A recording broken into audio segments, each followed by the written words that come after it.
시청자 여러분이 슬램덩크 모바일을 즐겨주신다면 채널 업로드에 큰 힘이 됩니다. 슬램덩크 모바일. 2021년 12월 1일과 3일에 NBA 서부리그의 두 최강자 스테픈 커리의 골든스테이트 워리어스와 크리스 폴의 피닉스 선즈가 경기를 치렀다. 어깨춤 배틀도 할 만큼의 사이의 경기이기도 하며 피닉스 선즈의 연승 행진이 얼마나 갈지 골든스테이트 워리어스가 과연 진정한 강팀인지 판가름 나는 경기였기에 NBA 팬이라면 흥미로울 수밖에 없는 경기였다. 결과는 양팀 다 1승 1패로 승리를 나눠 가졌다. 이 시리즈에서 주목해야 할 포인트는 여러 가지가 있겠지만 나는 커리에 대한 피닉스 선즈의 수비법과 피닉스 선즈의 한계를 얘기해보려고 한다. 우선 이번 영상에서는 커리에 대한 수비법을 말해보려고 한다. 커리는 이 선즈와의 두 경기에서 질펀하게 썼다고 보는 것이 맞다. 첫 번째 경기에서는 21개를 던져서 단 4개만을 넣었고 특히 3점 야투율이 14개 중 3개로 아주 처참했다. 두 번째 경기에서는 3점 슛은 11개 시도 중 6개를 성공했지만 커리의 수비를 담당하는 브리지스의 손가락 부상으로 인한 공백으로 커리의 매치업 수비수가 약해졌기에 커리가 개인 능력으로 만든 슛이 대부분이었으며 특유의 유기적인 움직임을 바탕으로 만든 공격은 단 한 번밖에 나오지 않았다. 평균 27.5점을 기록하는 선수를 12점 23점으로 묶었으며 자신의 장점을 활용하지 못하게 만들었다는 것에서 나는 피닉스 선즈가 커리를 저격하는 데에는 성공했다고 생각한다. 그렇다면 피닉스 선즈는 커리를 어떻게 막았을까? 말하기에 앞서 커리를 막기 힘든 이유를 설명하자면 커리가 공을 갖고 2대2 플레이를 할 때 스크린을 뒤로 피하는 순간 3점 슛을 쏠 수 있기에 스크린을 앞으로 피해야 하며 만약 스크린을 피하지 못했을 때 빅맨이 커리에게 붙어주지 않는다면 이 또한 커리에게는 3점 찬스이기에 빅맨이 해치 수비, 즉 커리에게 압박을 가해주어야 하고 빅맨이 커리에게 붙는 순간 코트 중앙이 텅텅 비게 되어 스크리너가 쉽게 진입할 수 있게 되고 이 지역은 그린의 주 무대이기에 이 또한 득점으로 연결된다. 또 어쩌다 빅맨이 커리를 수비하게 된다면 외곽에서의 가드와 빅맨의 1대1 상황이 되기에 커리에게 매우 유리한 공격 환경이 만들어지게 된다. 또 커리는 공이 없어도 매우 빠른 슛과 넓은 슛 범위, 이동 중 슛 가능 능력을 가졌기에 커리가 공을 갖고 있지 않더라도 커리를 밀착하여 수비해야 된다. 문제는 커리에게 수많은 스크린을 걸어주기도 하며 커리가 스크리너가 되어 커리의 3점 슛만을 막으려다 쉬운 득점을 허용할 수도 있다는 것이다. 즉 커리를 완벽하게 막는 수비법을 찾기란 매우 어렵다. 이에 피닉스 선즈는 커리의 모든 옵션을 막기보다는 커리의 주요 옵션을 막는 데에 집중했다. 우선 커리의 돌파 동선을 차단하는 수비수는 반드시 두었다.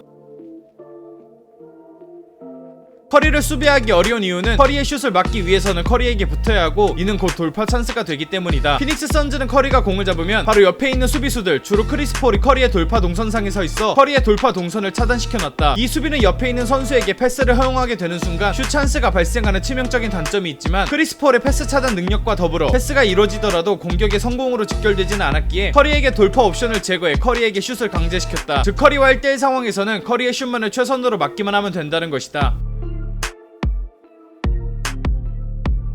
이 수비 세팅은 특히 빅맨과 커리의 믹스매치가 발생했을 때 효과적이었다. 커리가 빅맨과 매치업이 되었을 때 자신의 수비수는 뚫을 수 있을지라도 돌파 동선을 방해하는 수비수가 견제하고 있기에 돌파가 골 및 공격의 성공으로 이어지지는 못했다.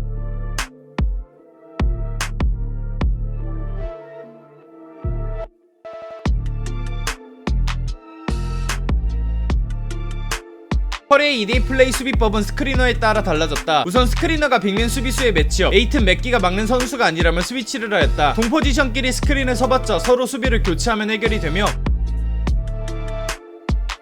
커리에게 수비 구멍을 붙여줘도 골밑엔 에이튼이 지키고 있으며 또 돌파 동선이 막혔기에 커리는 슛을 제외하고는 1대1 공격에 불가능했다.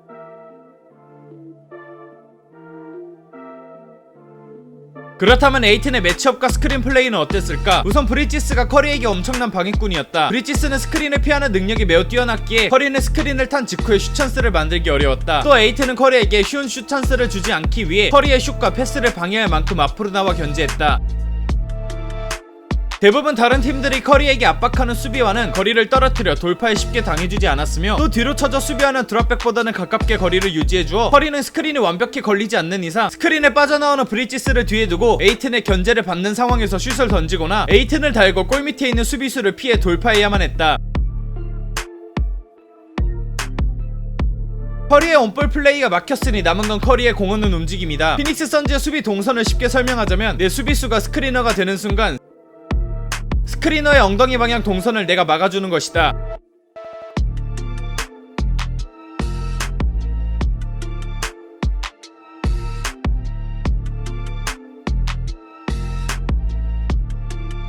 이렇게 되면 스크린을 타고 나오는 동선도 차단할 수 있고 동시에 스크리너가 골밑으로 컷인하는 동선도 차단할 수 있기에 골든스테이트 워리어스 2기의 외곽저항끼리의 스크린 플레이를 막을 수 있게 된다. 해당 장면을 보면 복잡한 스크린 플레이를 하더라도 완벽한 스위치를 통해 공격 찬스를 주지 않는 것을 볼 수 있다. 실제로 피닉스 선즈가 실수하지 않는 이상 커리에게 쉬운 찬스를 주지 않았다.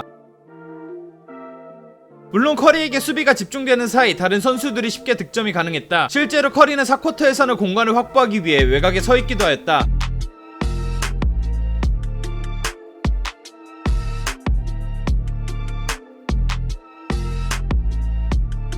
하지만 골스의 핵심인 커리를 단순히 공간 확보에 그치겠다는 점에서 선즈의 수비는 성공적이라고 생각한다. 탐슨이 돌아온 골스가 앞으로 있을 피닉스와의 경기에서 이를 어떻게 해결할지 궁금하다. 끝!